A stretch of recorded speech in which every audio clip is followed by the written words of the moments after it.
18e heure. L'âme suit Jésus dans d'autres épisodes de sa vie publique. Mon Jésus, ma très douce vie, votre amour vous conduit partout avec empressement. Appelé à ressusciter une jeune fille, vous ne refusez pas. Prenant sa main dans la vôtre, vous la ramenez à la vie. En lui demandant de se lever, vous dites « La fille n'est pas morte, mais endormie ». Mon amour, combien de créatures dorment du sommeil de leur volonté humaine? Je veux alors que mon « je vous aime » coule dans l'action que vous faites en ramenant cette jeune fille à la vie, pour vous demander de ramener ces créatures à la vie de votre volonté souveraine. Par un simple toucher de votre main créatrice, par un acte de votre pouvoir, vous libérez ces âmes de leur manque de vie et formerez le premier groupe de personnes vivant dans le royaume de votre divin fiat. Mon tendre Jésus, un autre spectacle émouvant vous attend. Marthe et Marie viennent en larmes vous annoncer la mort de leur frère Lazare. Rendu au tombeau, vous demandez de l'ouvrir. Vous tremblez, frémissez et pleurez.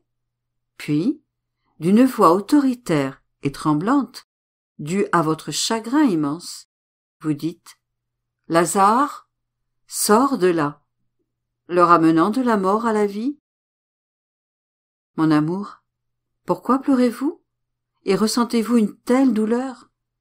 Lazare, par sa mort, représentait toute l'humanité souillée par le mal et réduite à un corps putréfié par la volonté humaine. Oh oui, vie de mon cœur, je veux pleurer avec vous dans chacune de vos paroles. Ajoutez-y mes « je vous aime » et mon « je vous adore ». De cette manière, je vais vous persuader de répéter à chaque âme ce que vous avez dit à Lazare. Sors du tombeau de ta volonté humaine et viens à la vie de ma divine volonté. Mon adorable Jésus, je ne vous abandonnerai pas un seul instant. Par conséquent, je vous accompagne avec vos disciples.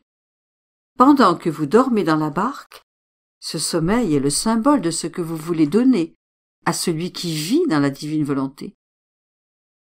Je vois une tempête s'élever et provoquer la peur des apôtres.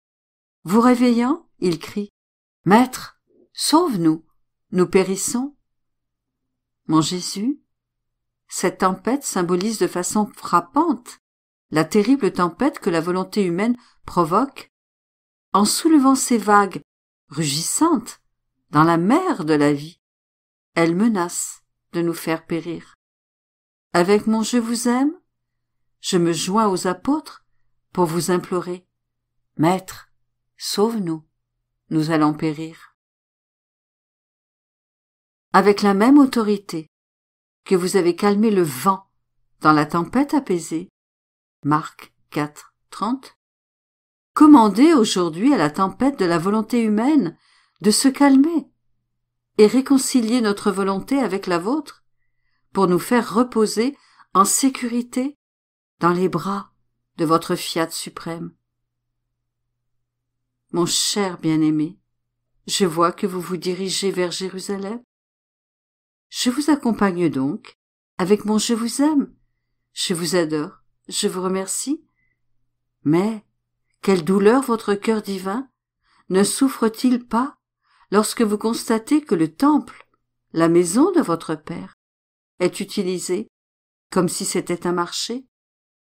À cette vue, vous vous fâchez, vous prenez des cordes et, avec votre autorité divine, vous les balancez de gauche à droite, vous renversez tout et chassez les profanateurs.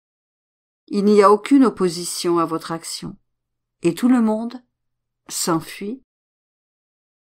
Mon Jésus, j'entoure ces cordes de mon « je vous aime » pour vous demander de les utiliser encore pour faire sortir de nos volontés humaines ceux qui osent profaner votre temple divin, que sont nos âmes. Abaissez-les, ces volontés, si vous le voulez bien, afin qu'elles n'osent plus dominer les âmes, mais qu'elles se soumettent entièrement à votre divine volonté.